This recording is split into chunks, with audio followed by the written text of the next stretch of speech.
Estão perguntando se isso aí não é história de fanatismo, porque como podemos afirmar em pleno século XX, na era da computação eletrônica, na era dos avanços científicos, dizer que Jesus Cristo vai voltar?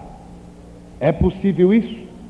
Somos cristãos, mas não somos fanáticos? Não podemos aceitar uma história como essa de que Jesus vai voltar? Se esta é a sua opinião, eu quero vos informar nesta noite que se é fanatismo pensar que a volta de Jesus seja uma história de uma seita fanática, então Jesus Cristo também era um fanático, porque foi ele quem disse: filhinhos, eu voltarei para vós. A última mensagem sempre é a mais importante. O último depoimento de um homem político sempre é o mais importante. Quem fala por último sempre traz a palavra mais importante. Pois Jesus Cristo deixou a sua última palavra no último capítulo do último livro da Bíblia, no penúltimo versículo, a mensagem mais importante no livro de Apocalipse. Ele começou a dizer naquela hora para os seus discípulos, usando o profeta, usando o servo de Deus João. Ele diz no capítulo 22, versículo 20, estas seguintes palavras. Vejam o que diz aqui: aquele que testifica estas coisas diz, vejam as palavras do Senhor: certamente cedo venho. Amém. Ora vem, Senhor Jesus. Há mais de 300 profecias bíblicas que determinam que Jesus Cristo voltará um dia. E não é fanatismo acreditar na vinda do Senhor Jesus Cristo.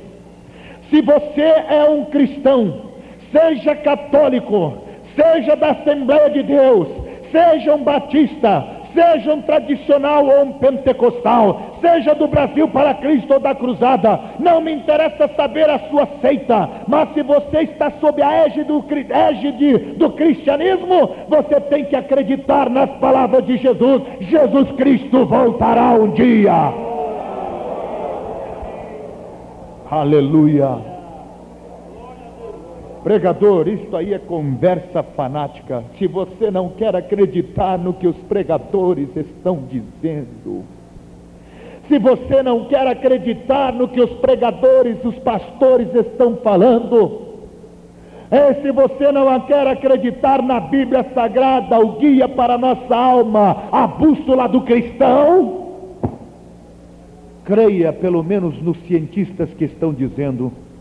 Ainda quando me encontrava estudando na Universidade Católica de Passo Fundo, há uns 10 anos atrás, o professor catedrático de ecologia chegou para nós, os alunos naquela ocasião, nos chamou e disse: alunos, eu quero vos dizer uma coisa. Homem abalizado em ciência, catedrático na cadeira de ecologia no Rio Grande do Sul, ele olhou para nós e disse: olha, meus colegas de trabalho estão dizendo que existem apenas 30 anos de sobrevivência para o planeta Terra, porque os recursos energéticos vão aumentar. A população vai explodir numa progressão geométrica, quando a alimentação cresce simplesmente em progressão aritmética. Traduzindo isso em palavras simples para os irmãos, significa que a população vai aumentar de tal forma, meus irmãos, e não haverá terra suficiente para alimentar o mundo todo. Então o que vai acontecer? Quando os interesses comuns atingem o próprio estômago do indivíduo, começa a haver os saques como estão acontecendo em cidades do Brasil que ninguém esperava, começa a haver anarquia, os governos perdem os controles, a inflação estoura, os homens perdem o controle do mundo, e nem os grandes estadistas, os grandes economistas, os grandes cientistas do mundo conseguem resolver o problema do homem, porque estará a ponto de deflagrar uma guerra mundial. E quando a guerra estourar nos dias de hoje, não haverá vencedores, somente haverá perdedores, porque os homens possuem armas para destruir o planeta Terra.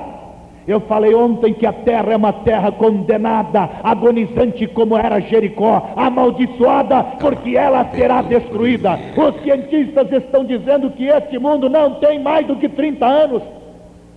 Mas aquele professor parou e disse: olha, eles estão dando 30 anos, mas eu não dou 15. Isso ele disse há 10 anos atrás. Então, na somatória, somente para aquele professor existe de 5 a 7 anos de sobrevivência para o planeta Terra.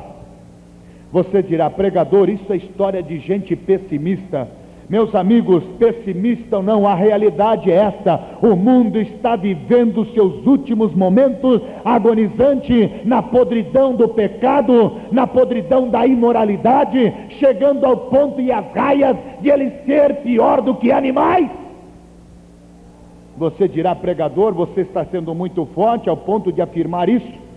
Se você acha que eu estou sendo forte, como nunca nós temos visto na estampa dos jornais, pais matando os filhos, filhos matando os pais. Há pouco tempo atrás, aqui no estado de Minas Gerais, ocorreu o caso de um senhor que matou toda a sua família, seus parentes, até crianças pequenas na saída da fazenda, para poder ficar com a herança. Matou seus próprios parentes para chegar a este ponto. Eu pergunto: qual é o animal que faz isso? Há poucos dias atrás, uma irmã de Curitiba, naquele clima difícil e frio da cidade de Curitiba, encontrou uma criança jogada num saco plástico na frente do terreno da sua casa. Por um milagre, aquela criança não tinha morrido de frio e de inanição. Quando o marido saiu para o trabalho, ouviu o choro de alguma coisa, pensou que fosse uma ninhada de gatos ou de animais, e quando ele foi àquele terreno, viu que era uma criança que estava dando seus débeis gritos, já quase a ponto de morrer. Uma mãe teve coragem, por causa da vaidade e da vergonha de assumir a maternidade de uma criança que talvez tenha vindo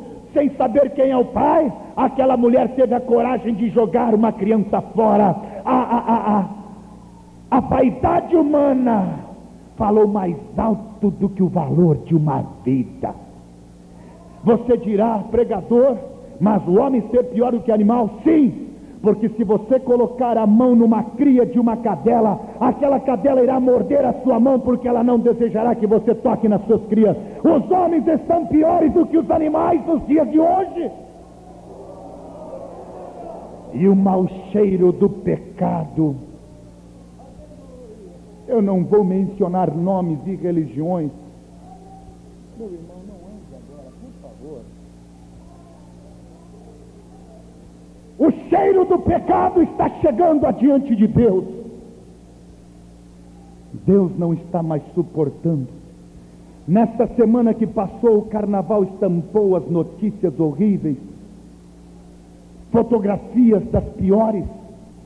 Você poderia assistir na sua casa juntamente com seus filhos. Talvez você foi dormir, mas os seus filhos ficaram vendo a imoralidade, a pouca vergonha de uma sociedade corrompida, destruída. E os chefes religiosos de algumas seitas estão dizendo por aí que isso não faz mal, o povo precisa se divertir. Meu amigo, você pode se divertir com aquilo que Deus permite, mas quando o homem chega às raias e os limites da imoralidade, isso não é permitido por Deus. Você pode fazer, mas você está desagradando Deus, porque Deus é santo, santo, santo, e não admite o pecado.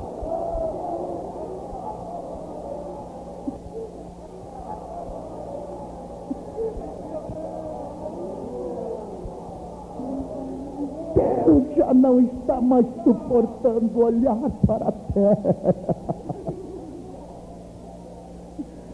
Eu não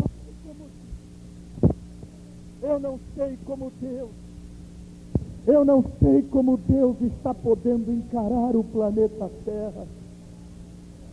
Duas cidades chamadas Sodoma e Gomorra, cujos restos foram encontrados alguns anos atrás, soterrado pelo Mar Morto. Então elas existiram. Essas duas cidades foram destruídas por Deus por causa do mau cheiro do pecado. E Deus mandou fogo e enxofre para destruir aquela cidade. Estamos numa era de avanços tecnológicos e científicos, e eu acredito que se o homem tivesse inventado a máquina do tempo, ligasse ela para a idade em que Sodoma e Gomorra viveram o auge da sua fama e da sua imoralidade, e chegasse lá e pegasse um cidadão sodomita, um cidadão de Gomorra, colocasse nessa máquina e trouxesse e trasladasse para os dias de hoje, e ele saísse aí fora, e ele olhasse, aleluia, e ele olhasse para aquela cidade, e ele olhasse para as cidades de hoje, eu creio que ele ficaria coradinho de vergonha diante da imoralidade que os homens estão cometendo. Os sodomitas teriam vergonha da imoralidade estampada no ser humano no dia de hoje. Se Deus destruiu Sodoma e Gomorra por causa daqueles pecados, imagina agora como Deus está olhando a face da terra, no mundo onde eu não posso mais pedir que meu filho ou minha filha compre um jornal na banca de revista, porque a imoralidade é terrível. Em revistas que as pessoas, as crianças estão abrindo e vendo a pornografia sob o rótulo de arte, só se for a arte dos demônios. Quando o número de abortos está quase maior do que o número de nascimentos. Oh, meus senhores, eu não sei como Deus vai suportar olhar para tudo isso. Se Ele destruiu Sodoma e Gomorra, Deus já não suporta mais olhar para a terra.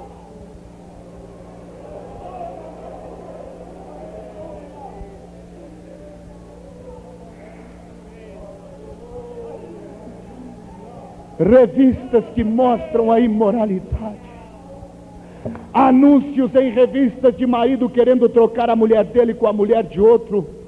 É este o mundo que nós vamos deixar para os nossos filhos. E quando se faz reuniões como essas, ninguém quer saber, mas a imoralidade está estampada por aí em todos os cantos. Músicas para fazerem sucesso diz que trocar de marido é como trocar de roupa. Músicas têm que falar palavrões. Os astros da nossa juventude são viciados em maconha, em tóxicos, andam como efeminados. 80% dos artistas são efeminados. É este o mundo que nós estamos vivendo hoje. O juízo de Deus virá sobre a terra. O juízo de Deus virá sobre a terra. Eu não estou nesta noite para contar histórias da carochinha. Eu não vim aqui cobrir o pecado com panos quentes.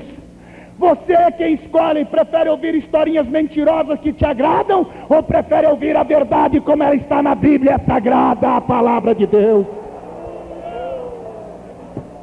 Eu não tenho compromisso com homens, eu não tenho compromisso com ministérios e igrejas, eu tenho compromisso com Deus. E Ele vai exigir de mim, se eu não pregar a verdade. E nesta noite eu te digo, arrependa-te enquanto é tempo, porque o juízo de Deus virá.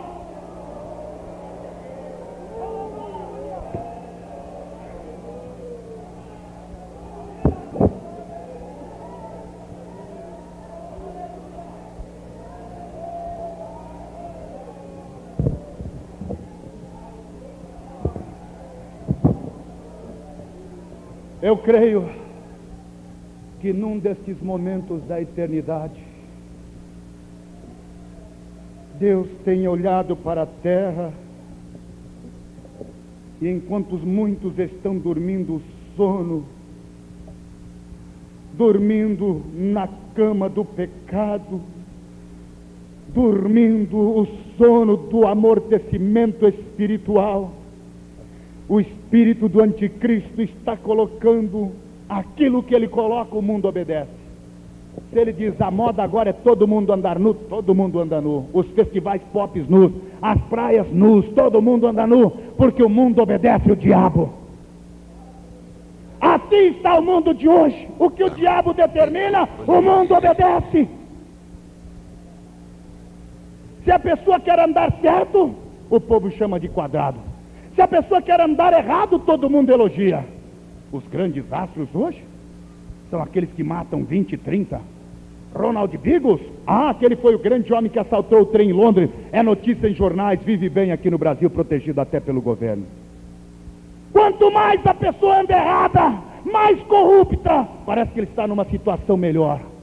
O certo virou errado, o errado virou certo. Para vender bilhetes de cinema, tem que ter uma boa dose. Veja bem, as opções partem para 3 lados apenas. Se não é sexo explícito, é possessão demoníaca.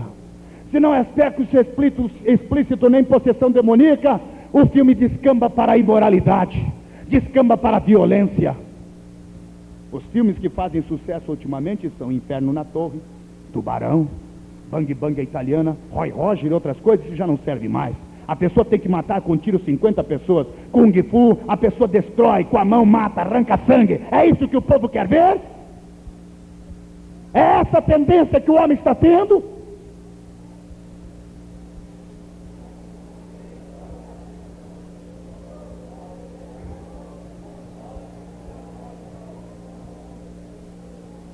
É esse o mundo que nós estamos vivendo. Quando a pessoa, pela ganância humana, mata até os próprios filhos, não tem parente, nem filho, nem pai, nem irmão, onde o ser humano perdeu o respeito por ele próprio, onde a ganância fala mais alto. Meus amigos, para Deus não existe este rosto de japonês ou rosto de brasileiro. Para Deus não existe o branco, não existe o preto. Para Deus não existe o americano, o russo, o alemão, o inglês, o italiano, o francês, o judeu, o árabe. Todos nós somos irmãos vindo de um mesmo pai, Adão. Mas o homem perdeu o conceito, a noção. A violência tem gerado em todos os cantos. Jovem injetando drogas, mulheres partindo para o meretrício. É bonito, hoje é moderno, segundo a história do homem largar a sua mulher, trocar com outra, pela vaidade humana.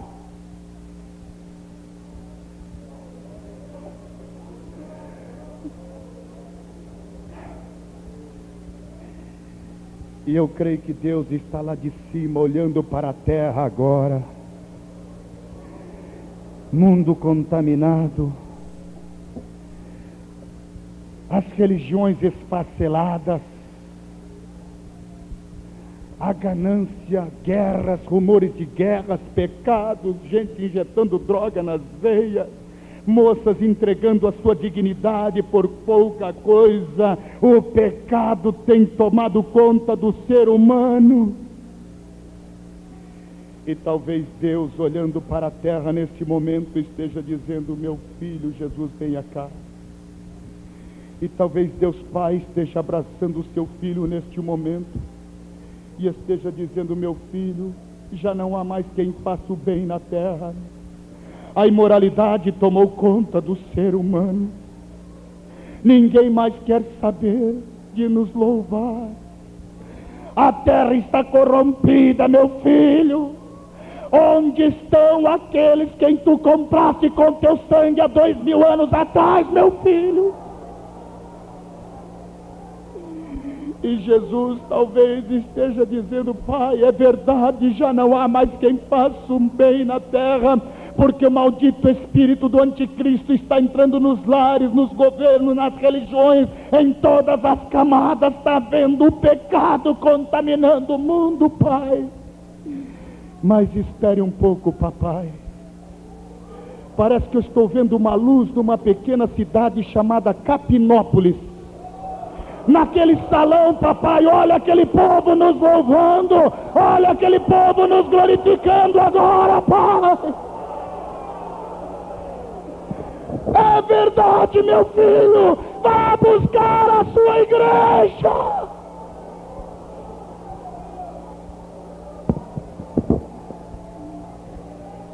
E talvez Jesus esteja dizendo: Pai, espera um pouco. Eu quero ver aquela mocidade trabalhando. Eu quero ver a mocidade de Tuiutaba trabalhando.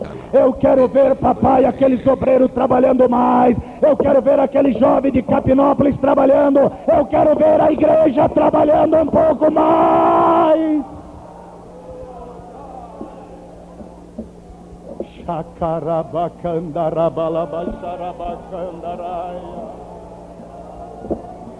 Ele voltará.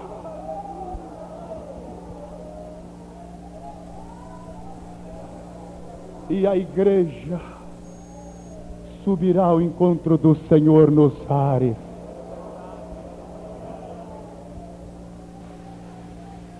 Vocês querem saber como vai ser o dia do arrebatamento? Amém? Vocês querem saber como vai ser o dia do arrebatamento? Amém? A Bíblia não fala, irmão Takama? Fala. Fala ou não fala, irmão Jorge? Fala. Aonde que a Bíblia fala? Eu não conheço.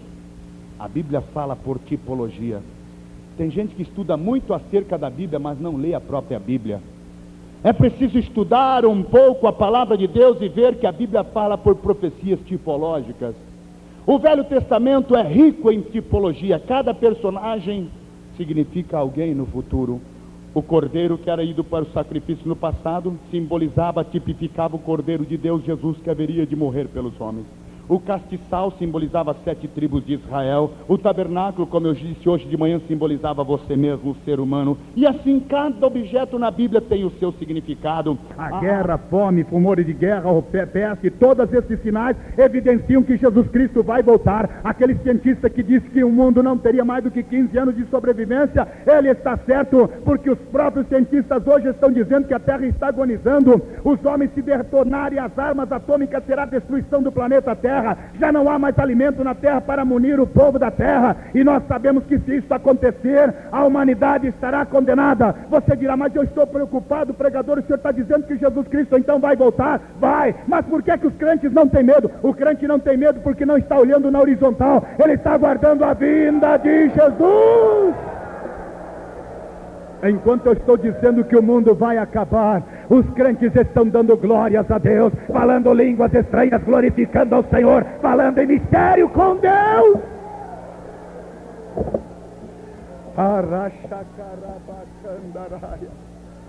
Crente não tem medo de morte, crente não tem medo de fim de mundo, crente não tem medo de desemprego, crente não tem medo de faltar alimento, crente não tem medo de nada. Ele confia no Senhor, Rei dos reis e Senhor dos senhores. E o crente vai continuar quadrado. Vai ou não vai? Vai. Nós somos o povo quadrado da terra. Nos familiarizamos muito com Apocalipse 21 e 22, porque a Bíblia diz que lá no céu, a cidade do céu vai ser uma cidade quadrada. Veja lá, vai ser um cubo perfeito. O redondinho, você que é todo moderninho, redondinho, que acha que deve viver o que o diabo lhe diz, o diabo chega para o mundo todo e o mundo todo obedece. Quando chega no crente, o diabo não consegue. Satanás, o que é que houve? Tem um povo aqui na terra que eu não consigo dominar. Quem é esse povo, Satanás? Esses crentezinhos aí eu não consigo. E não vai conseguir mesmo, porque o sangue de Jesus Cristo guarda essa igreja. Eu coloco a moda no mundo, o mundo obedece, mas o crente não obedece. Eu digo para eles que eles estão quadrados e eles ficam quietos, continuam assim. Pois é, nós somos quadrados. Agora você que é um redondo, está escorregando direitinho para o inferno. O quadrado, o crente é um quadrado. O diabo quer empurrar, mas ele é quadrado, ele não escorrega. O quadrado tenta empurrar, mas ele fica firme. Aleluia! Oh, aleluia! Nós seremos quadrados, iremos para o céu desse jeito. O Senhor voltará e nós estaremos com Ele.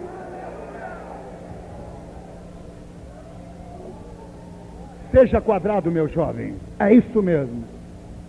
Não se curve diante do diabo. Não escorregue para o inferno. Vocês querem saber como vai ser o dia do arrebatamento, amém? Então eu vou contar. Aleluia.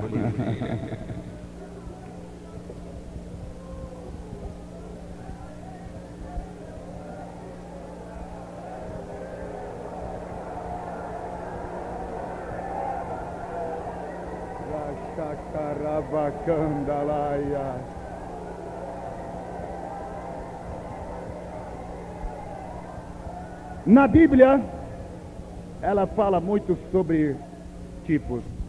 Eu vou pegar alguns personagens da Bíblia e vocês verão que eles tipificam o arrebatamento. Havia um homem chamado Abraão. Abraão tinha um filho chamado Isaque. Abraão também tinha um velho criado, companheiro, que nunca lhe faltou com respeito e muito menos com obediência. Seu nome, Eliezer. Muito bem. Isaque começou a crescer, vocês conhecem a história. Ele foi colocado no sacrifício e foi aquela prova, e Deus não permitiu que ele morresse daquela forma. Abraão, nesta passagem, simboliza Deus Pai. Isaque, sendo filho de Abraão, simboliza Jesus. E o Eliezer, o criado fiel, simboliza o Espírito Santo. Guardem isso. Abraão tipifica o pai, Isaque tipifica o filho e Eliezer tipifica o Espírito Santo. Veja a Santíssima Trindade aqui. Abraão viu o seu filho bonito crescer.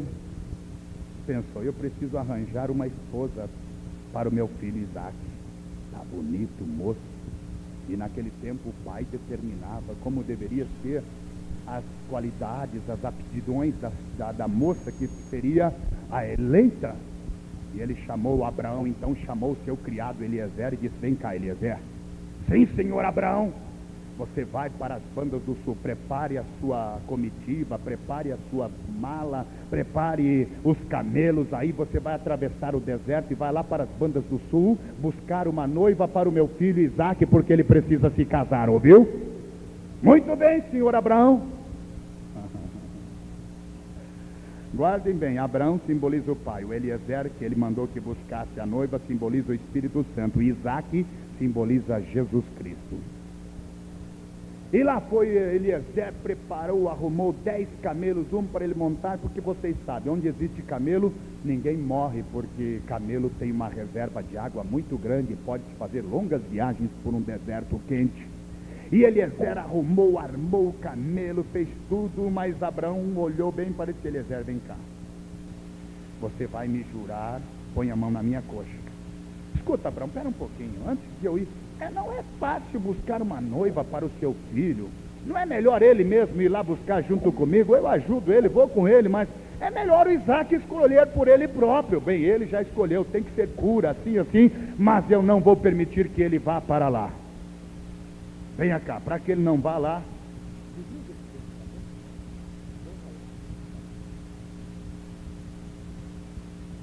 Eu estou pedindo para desligar o ventilador por causa do ar direto em mim.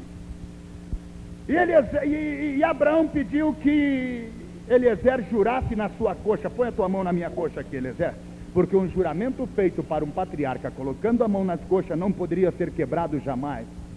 Por isso nós sabemos por esta parte, que Jesus Cristo não virá até aqui a terra. Jesus Cristo virá até o ar, e nós é que subiremos ao encontro do Senhor nos ares.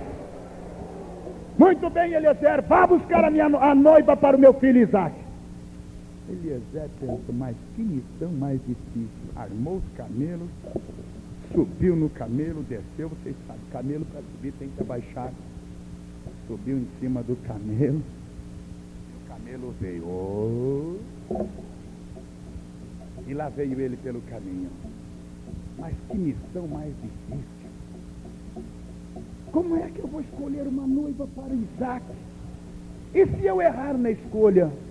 E aí Eliezer começou a pensar naquela viagem e pensou, eu tenho que escolher uma noiva. Deus, faze-me prosperar nesta viagem. A noiva que eu escolher. E tem mais, Eliezer. Abraão tinha pedido para Eliezer que a noiva de Isaac não poderia ser diferente, não poderia ser uma estrangeira, teria que ser da mesma parentela. Mas que missão mais difícil, ser da mesma parentela, irmão? Era a exigência de Abraão. Tinha que ser pura, tinha que ser bela, tinha que ser prestativa, tinha que ser virgem, tinha que ter todas as qualidades de uma verdadeira noiva pura. E Eliezer pensou, meu Deus do céu, para eu fazer uma escolha dessa, Deus, faze-me prosperar. Quando eu chegar lá na cidade, onde Abraão mandou que eu escolhesse, a moça que eu encontrar bebendo da água da fonte, será a noiva de Isaac. Não. A moça que, não é somente isso, Deus, para eu não errar, ela vai dar de beber água a mim. Ela vai dar água para eu beber, Senhor. Tá bom, Deus? Essa vai ser a prova. Não, mais um pouco. Para que não haja erro, Deus, a moça que der água para mim, para eu beber, e der também para os meus camelos. Vocês já pensaram? Camelo bebe água que tem que... meio dia de serviço só para encher um camelo de água, meus amigos. Mas ele fez essa prova para que não pairassem dúvidas algumas. Mas Deus ainda tem que ser da mesma parentela. Me ajuda, Deus. E lá veio Eliezer pela estrada.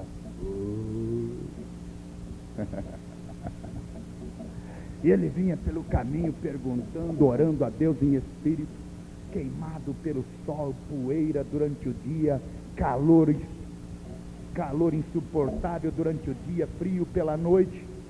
E quando ele foi chegando na cidade de Naor, as águas já tinham acabado. Ele estava cansado, ele e os seus 9 camelos. Cansado, de repente ele foi chegando na cidade de Naor, lá na banda onde morou Abraão no tempo da sua juventude. E de repente ele começou a olhar algumas moças com seus cantis, com seus cântaros, pegando água, colocando nos ombros e levando para as casas, porque essa era a função das donzelas, das mocinhas. De repente ele olhou, olha, bem que pode ser uma delas, mas qual? Aquela que der água de beber a mim. E ele olhou uma e disse, mas que moça bonita que está ali, bem que podia ser aquela, hein, Deus? Mas tem que passar no teste. Realmente as outras começaram a sair quando viram um estranho, e a Eliezer foi chegando próximo, querendo ver se aquela moça não escapava, e chegou até a moça. O camelo desceu, cansado. Quando chegou naquela cidade, Eliezer também todo cansado. O camelo abaixou. Eliezer desceu do camelo, tirou a poeira, tirou o suor e foi chegando, barba por fazer, queimado, estrangeiro, ninguém conhecia. As mocinhas, quando viram o estrangeiro, começaram a sair, mas Eliezer tentou segurar aquela última que estava pegando água, que era mais bonita dentre elas, e ele chegou para ela e disse, mocinha, estou tão cansado, você... Ela tinha que dar água para ele. Não era costume uma moça dar água para estrangeiro, mas aquela mocinha se mostrou prestativa, de senhor quer beber um pouco d'água? Opa, passou no primeiro teste. Eu quero beber um pouco dessa água. Mas Deus, que prova mais difícil que eu fiz. Enquanto ele estava bebendo, estava pensando, que prova mais difícil eu fiz. Para ela dar de beber água a mim está bem, mas para dar para esses 10 camelos sedentos aí não vai ser brincadeira. Enquanto ele estava bebendo da água, a moça olhou para Eliezer e disse, senhor, eu vejo que o senhor está muito cansado, o senhor me permite que eu dê água para os seus camelos? Oh, aleluia!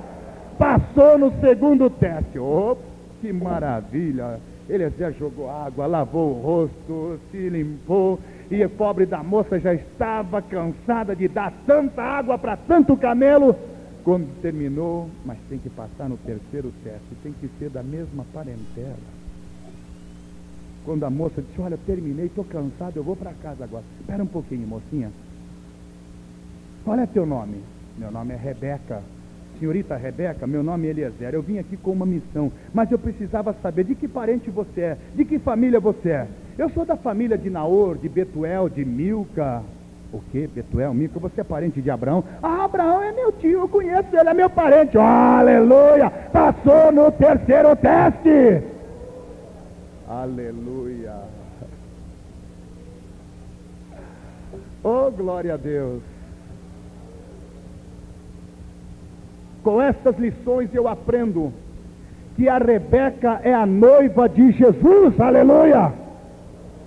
A Rebeca do Senhor é a igreja de Jesus Cristo aqui na terra. Mas a verdadeira igreja não está bebendo de água suja por aí não, água contaminada do pecado, águas sujas que existem por aí. A verdadeira Rebeca tem que estar bebendo da água da fonte da vida, a água do Espírito Santo. Segundo lugar, tem que ser da mesma parentela. Tem gente aí fora que quando vê os crentes diz: olha lá os irmãos lá, critica o crente porque um crente chama o outro de irmão. Mas nós somos irmãos uns dos outros, somos filhos de Deus, irmãos de Jesus, somos parentes uns dos outros, aleluia, somos da mesma parentela. Eu vou lá na Bolívia, vou pregar para aqueles irmãos lá em Cochabamba, descendente dos índios, dos incas, dos maias, e os irmãos chegam para mim e dizem: irmão Takayama, e me abraçam, como se fosse já conhecido há tantos anos. É a família de Deus, aleluia. Eu chego na cidade de Capinópolis, no meio dos mineiros, e eu olho para eles, eles olham para mim, um japonês que nunca viram na vida. De repente, eu chego na casa do irmão Clientes, era como se eu conhecesse há tantos anos. Eu olho para o irmão Luiz Carlos, quando eu chego no aeroporto, já o conheço, eu sinto comunhão, é porque nós somos uma família tremenda. Eu fui lá na Alemanha, encontrei os irmãos alemães, e no seu rosto eu vi a alegria de nos receberem lá naquela terra, em qualquer parte do mundo. Essa é a família dos parentes de Deus, os filhos de Deus, os irmãos de Jesus. Que família gostosa, não é, meus irmãos? Mas além de ser parente de Jesus, tem que ser prestativo. Você que recebeu a água do Espírito Santo, ajude-nos a dar água para o povo aí fora. O mundo que está sedento da água da vida, não fique para você. É duro sustentar camelo, mas dê da água da vida, porque enquanto você der não vai faltar. O Espírito do Senhor vai dar para você muito mais. Rebeca, que maravilha. Escute só, Rebeca, eu vim aqui para uma missão. Para uma missão? Sim, Rebeca. E você passou no teste. E Eliezer contou para Rebeca tudo, a razão, as provas que ele havia feito. E agora, Rebeca, você aceita ser noiva de Isaac? Eu creio que um brilho apareceu nos seus olhos. O sorriso estampou nos seus lábios. Uma emoção tomou conta do coração. E ela regalou os olhos e disse: Eliezer, eu aceito, aleluia. O Eliezer é o Espírito Santo que está neste recinto nesta noite e está perguntando para cada pessoa: você aceita ser a noiva de Jesus? Você aceita ser a noiva do Senhor, ó Rebeca de Deus? Aracalabachandaraia. Glorifica a Deus, igreja, aleluia. Que coisa linda. Vamos, Rebeca. Eliezer, me espera um pouquinho, deixa eu falar com os meus pais um pouquinho, vamos lá. Mas antes de você ir lá, Rebeca, eu quero te dar um presente para você. Presente também? Tá vendo esses camelos aí, ó? Sim, 1, 2, 3, 4, 5, 6, 7, 9 camelos. Pois é, está, cheinho de presente para você. E Eliezer abriu o primeiro camelo e deu o primeiro presente para ela. Quando ele tirou aquele presente de ouro e deu para Rebeca, ela se alegrou. E ele deu só o primeiro, mas deixou o segundo para dar depois. Tem crente que é assim. Aleluia. O Eliezer tem 9 camelos cheios de presentes, são os dons espirituais. Existem 9 dons para a igreja. Hoje de manhã você recebeu só o primeiro, mas faltam 8, aleluia. Receba o presente de Eliezer para você nesta noite. Oh, aleluia. Deus tem presentes espirituais para esta igreja. Deus tem a sua glória para derramar sobre o seu povo. Muito bem, Rebeca, vamos embora. E eles conversaram com os parentes, aí os parentes da mãe, os pais de Rebeca disseram: olha, espera um pouquinho aí, outro dia vocês vão. Eliezer disse: não, Rebeca, tem que ser agora. Tem que ser agora, tem que ser agora. Tem muita gente dizendo aí para o pastor: pastor, deixa eu ganhar dinheiro, deixa eu mudar de vida, deixa eu terminar isso, deixa eu terminar aquilo. O Espírito Santo está dizendo para você: tem que ser agora. Aleluia. Vamos, Rebeca, vamos. Os camelos estão abastecidos, chegou a hora da volta. A hora da volta? É a hora da volta. Aleluia. E lá foi a Rebeca. Eu vou abaixar o camelo para você. O camelo sentou e a Rebeca foi subindo. Opa, a mulher não sobe desse jeito. E Eliezer foi levantando o camelo e a Rebeca foi subindo. Tá tudo bem aí, Rebeca? Tudo bem, Eliezer? Tá bem acomodado? Estou. Não estou acostumado com viagem, mas tá bem, eu estou contigo, viu? Eliezer despediu-se. Oh. Pronto? Pronto? Vamos então. Agora é o Eliezer e a Rebeca do lado. E lá vinham eles pelo deserto no caminho de volta. Mas de repente a Rebeca teve a curiosidade de saber algumas coisas a respeito do seu noivo. Eliezer, me conta algumas coisas sobre o Isaac, Eliezer. Me conta como ele é, Eliezer. Rebeca, o teu noivo Isaac é bonito, é formoso, é obediente.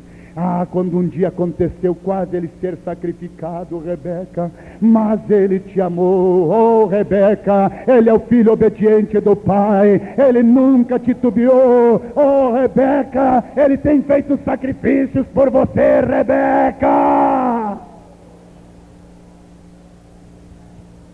Aleluia. E cada vez que o Eliezer falava do Isaac para Rebeca, o coração de Rebeca fazia assim, ó.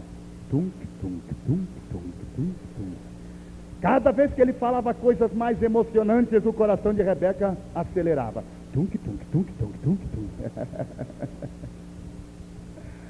Não é assim que acontece com a igreja? Nós não somos a Rebeca de Jesus, amém? O Eliezer está aqui nesta noite. De vez em quando, irmão Luiz Carlos, o Eliezer começa a contar, porque a gente quer saber como é Jesus lá no céu. E o Isaac, aleluia, o Eliezer de Deus, o Espírito Santo começa a falar em nosso coração como é Jesus, e a gente começa a se alegrar. Deus derrama poder, batiza com o Espírito Santo, opera. A gente sente uma alegria tão grande. É o Eliezer contando como é Jesus.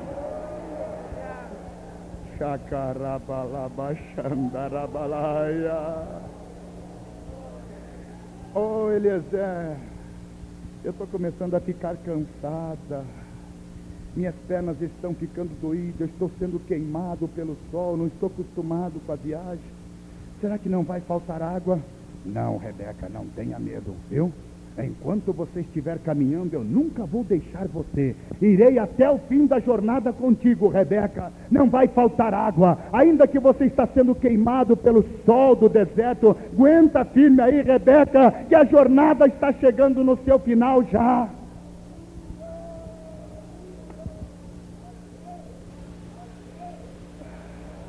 Aleluia, mocidade, dê glórias a Deus. Obreiros, dê glórias a Deus.